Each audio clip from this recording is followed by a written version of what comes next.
This is the limestone lowdown. Hear the sound when you lie through the issues all around. From every corner, let's make it clear. The change we need is starting here. Hi everybody, welcome to the latest edition of the Limestone Lowdown. Today we're going to cover the April 14th, 2025 City Council meeting. We've got, it was a pretty uneventful, there was a lot of things. This is the most... I was going to say, it's a pretty hefty, but it wasn't really, there's only a few things that were really like, what would you say, like heavy items? I think we've got, there's like 30 items on here. There was some to approve travel expenses. One thing they did do was to appoint Marsha White to the NCA 310 board for a 6-year term. So that name was not her husband, a former either county commissioner or a city councilor, one of the two. Was it Henry White? Yep.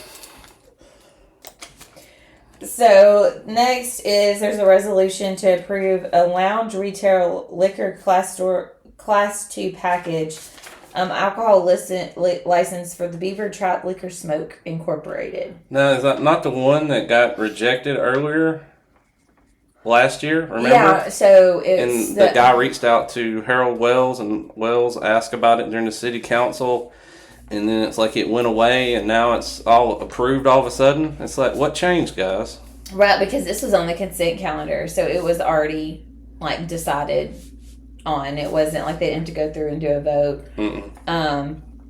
Yes, Adam Lauderdale is who started that. It was 6 or 8 months ago that he came in front of them, in front of city council, and they voted it down, saying that it was too close of a proximity to Lindsay Lane. Well, right? no, there's that other church that's closer. Is it Discovery, maybe? There's that church that's on the left-hand side that's in between the pharmacy and Lindsay Lane that's even closer. So I think it was that one, not Lindsay Lane. You know what I'm talking about? No. Or you don't? There's a church on Lindsay Lane. As soon as you pull out of Publix, it's on the left-hand side, and then right next door to it is the east side, the Cash and Jacks, and the pharmacy. Oh, yeah. And then Lindsay Lane. Yeah. So I'm saying that church is even closer. Yeah. So. Because now there's the Eggs Up grill, yes, breakfast place that serves, I guess, mimosas. I hope they're not serving alcohol in the morning, but hey, I mean, anyways, no judgment. Anyways, the point being is that now that was approved again. These are items that were on the consent calendar, so they weren't even voted. Basically, it's already been decided. Another resolution to approve a temporary nonprofit special event retail alcohol license for the Boys and Girls Club of North Alabama. So that's Derby night, right? Yeah. That's what we found out. Yeah. Right. Well, that's kind of odd for that, but then it made sense after we found out. Well, it's still crazy because there's the events and stuff, the Boys and Girls Club, and I support all the events that the Boys and Girls Club do, the way that they raise money, the fundraisers and various things like that.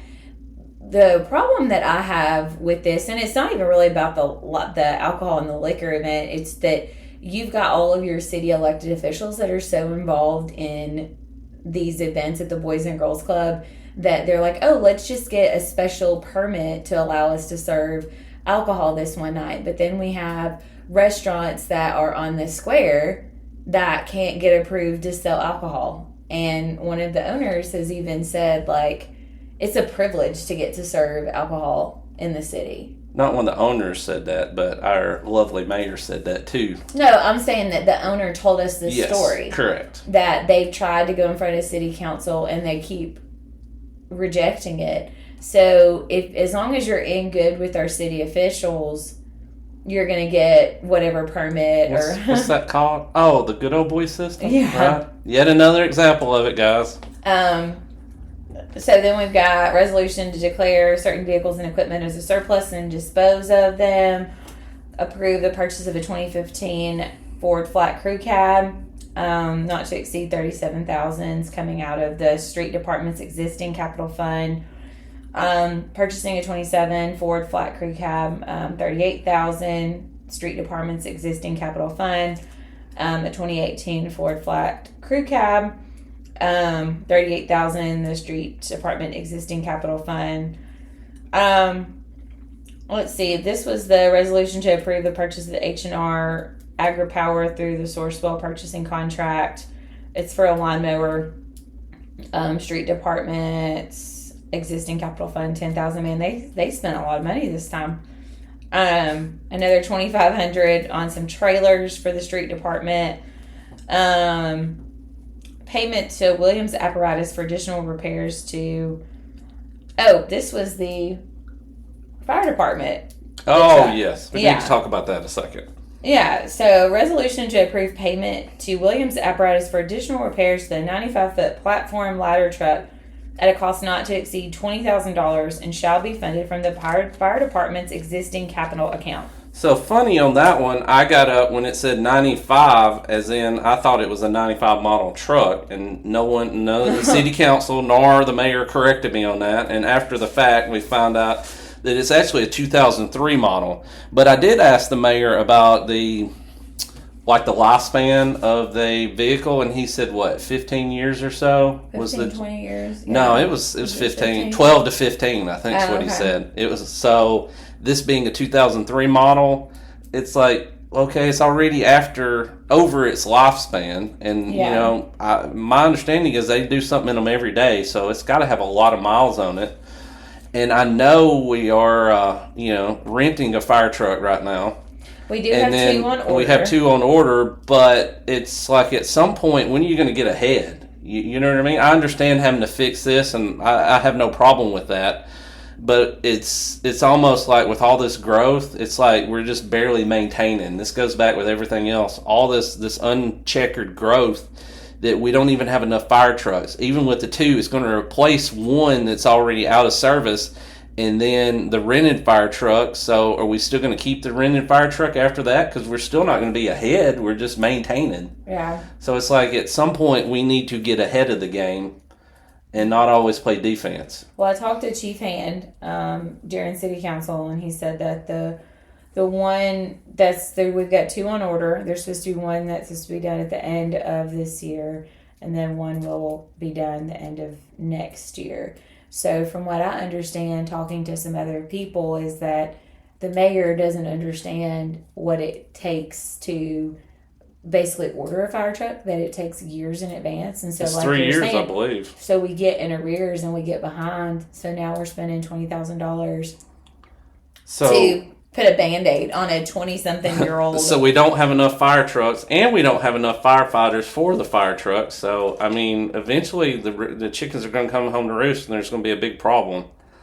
And yet he's running for mayor again, so woohoo! Yeah. Resolution to approve the purchase of equipment for 7 police vehicles and installation for MCA Sharp Communications in the amount not to exceed $79,000. Well, you can subtract one of those because one of them got hit and totaled the same week, unfortunately. Yeah. So now they're going to have to turn around and order another one. And I think Big A was saying they have one, but he's got to be bid out, so it could take who knows how long. Because none of this stuff is the easy process. I mean, and we understand that and appreciate that. But it's almost like you need 7 now. You probably should be ordering 10. You know what I mean? For future. I mean, I don't see the growth stopping. They don't want it to stop. So, well, it's, you got to think about the money and stuff too. But well, I understand that. The agenda item was for the police department and that money. So next, moving on, we've got some stuff for the cemetery stuff. There's doing adding some positions, stuff like that.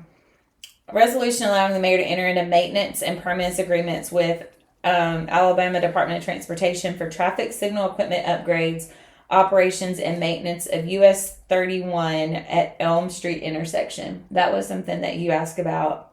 Well, ask about too. that, and Go ahead and say the one about Hines Street. That's the one I specifically asked about. Resolution allowing the mayor to enter into a maintenance agreement with Department of Transportation for traffic signal upgrades and operations and maintenance of Highway 72 and Hines Street intersection for the addition of a pedestrian crossing. So There it is. we've recently had a pedestrian killed Correct. right there.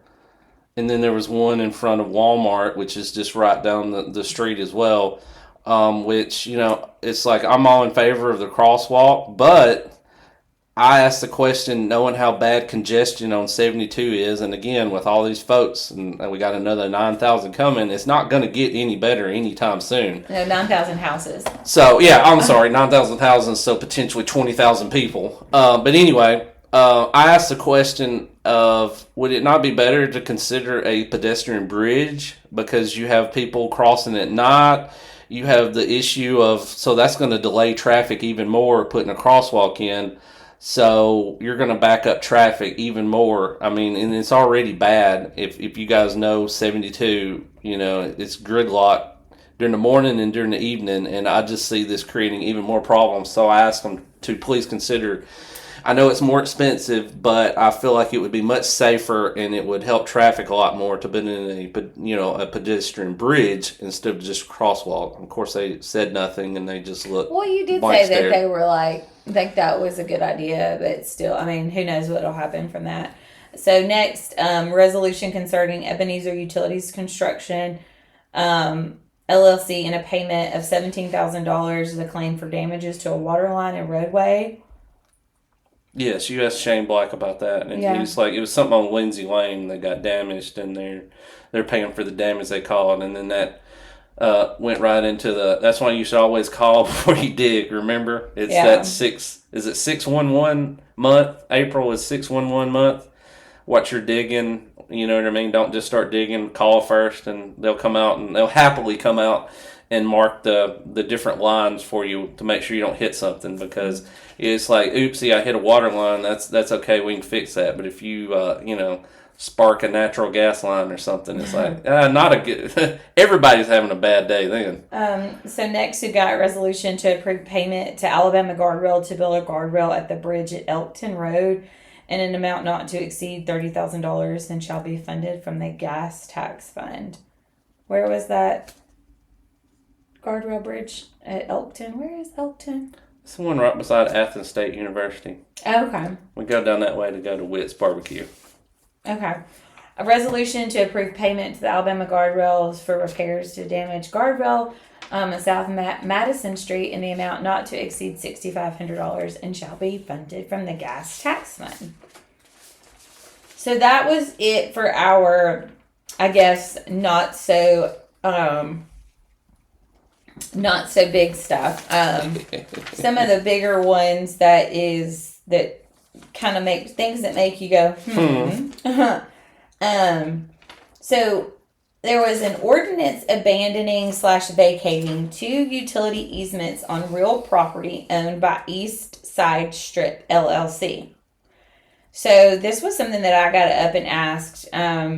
East Side Strip LLC, we looked that up, like State of Alabama LLCs, that's owned by Joseph and Lori Cannon, which is one of our, I guess, more prominent families in the city. They own lots of intersections. They own lots of businesses. They own thousands of acres within Limestone County. And a few questionable houses. He's got, he's a doctor. Yeah, he was a radiologist. Yes. Yes. They own the event center where, here in town where our kids' pediatrician's office is at too. They own that. So it's where the new Publix is going. They own that land. All that land. Mm-hmm. So we just started asking, and so the way that we understood it, correct me if I'm wrong, was that the owners basically asked to relinquish this contract that the city's got. So right? my understanding is that this, when you put in a strip mall, when you put in like a housing development, that the city will ask for certain easements. for like utilities, stuff like that, which is pretty standard. I think they said they asked for 75 feet. Sometimes it's 50, is just depending, and that's going to come into play when we talk about Greenfield. So this is just kind of something that always happens. The city and the strip mall, or the city and the housing developer work this out, and they get a couple of easements or whatever to make it easier for the city to put the power, the water, the gas, all that. I mean, it makes sense to me. But sometimes the city doesn't use all of it, or, like if they've got 75 feet, they ask for, some of it back, or they ask for all of it back if it's not used at all, if it's been there for years. So they specifically ask for this easement back, and the city gave it to them. Now that doesn't mean anything to us, left or right or whatever.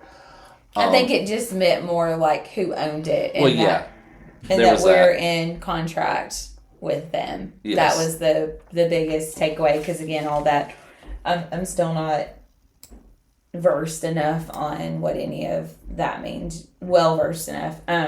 So going into those easements, there was a resolution setting a public hearing to consider whether to vacate a portion of Greenfield.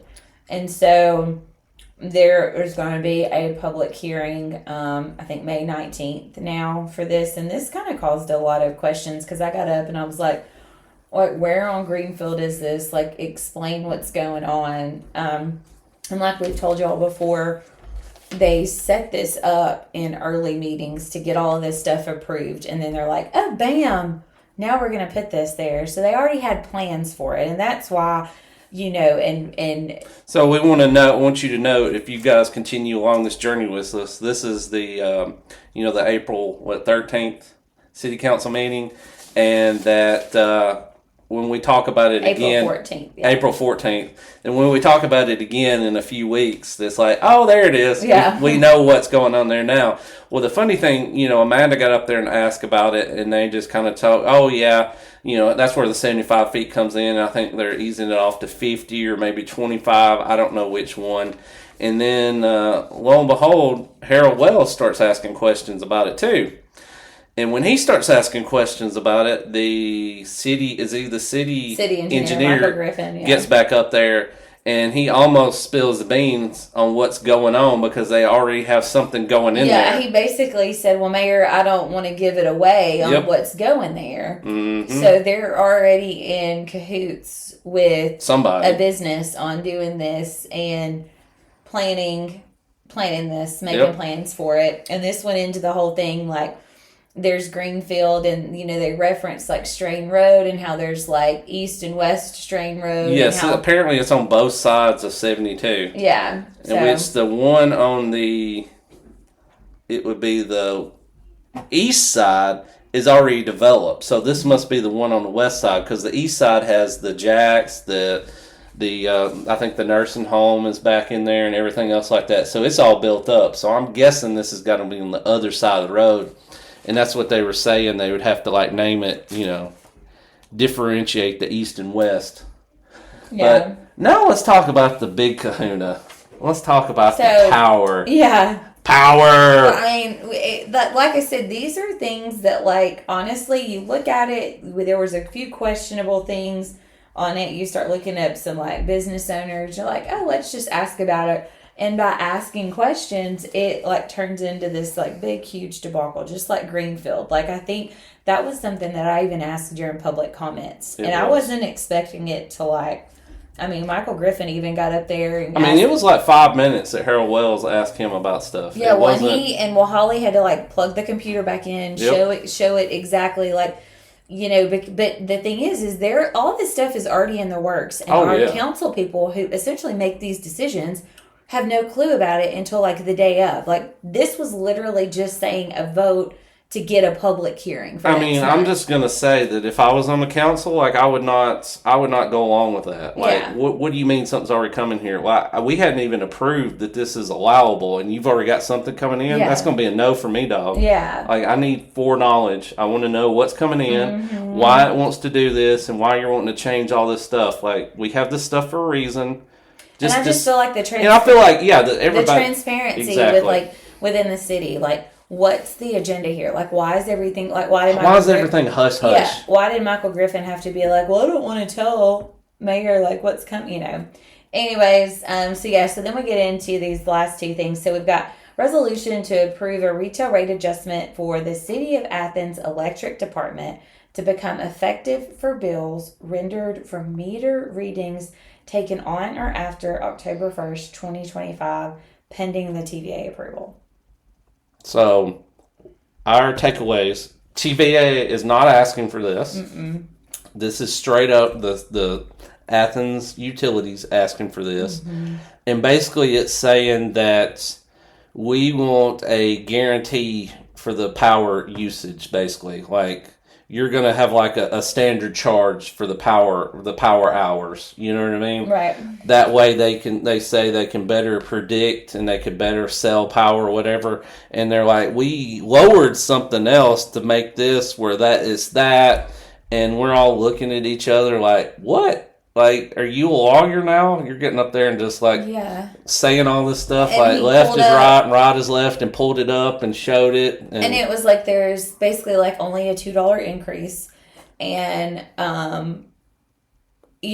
showing that like that's literally all it's going to be. Well, it's not just a set $2 amount if it's a percentage increase. Correct. The more power you use, the more you're going to pay. Yeah, it's not just $2. So, and there's and even Harold Wells was like, the utilities doesn't need more money. Yeah, he's like, you guys do not need need more this, money. and a TVA is not asking for this. So why are you guys doing that? And of course, he didn't. He like said a deer. This was approved last summer. That there was going to be 2 increases. One was done last summer, and this is the second one. Basically, like, you all knew this was coming.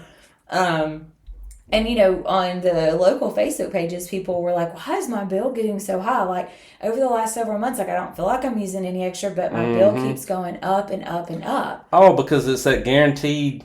Yeah. It's not based on. It's almost like a.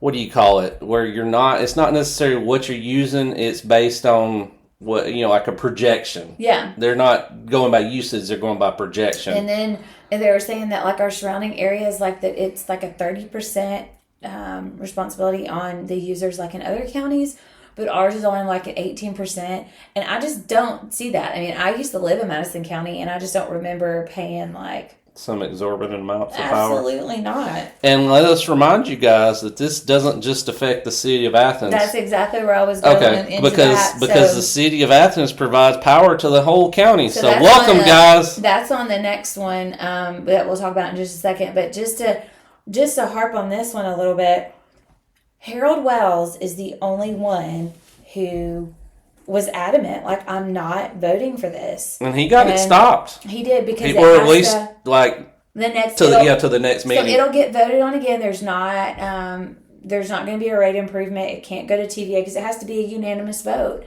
And so I guess it will continue to be an agenda item. I don't know that Harold Wells will vote for it. Now that, I mean, he's retiring. He don't have anybody to do anything for. He's his own man. Yeah. And so he can ride off into the sunset until November. He can do us all a big solid on that front, and hopefully we get some new people in there. Well, and too, with Harold Wells, like, when we started like kind of digging into these people, he's the only one that's on the council that doesn't have an attachment back to city employment. Mm-hmm. So you've got Wayne Harper, who's the former chief of police.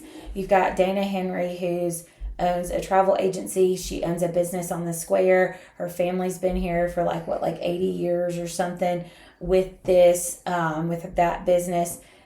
Then you've got Chris Seibert. We all know about his involvement with the city. And then you have Mr. Lucas, who was on the school board for like 20 plus years, and he didn't even win his election for council. It was like left on a death note for the guy that used to be in District 2 in 2022. Like, I want James Lucas to take my spot. 2023? No, District 3, District not District 2. No, I'm saying in 2022 is when he died. Yes. And left and said, this letter, this promise note. So anyways, everybody's got this like vested interest and link to the city except for Harold Wells. And he's like, you're just going to put more payment on the people of this city.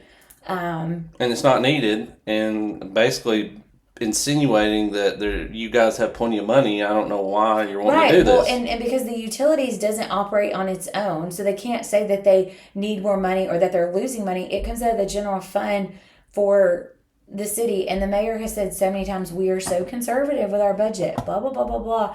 So it's just not making a lot of sense. But yes, to tie that back into the next one, the resolution authorized the mayor and or his designee to approve, ratify, and confirm a memorandum of understanding between the City of Athens and Toyota Tsusho America.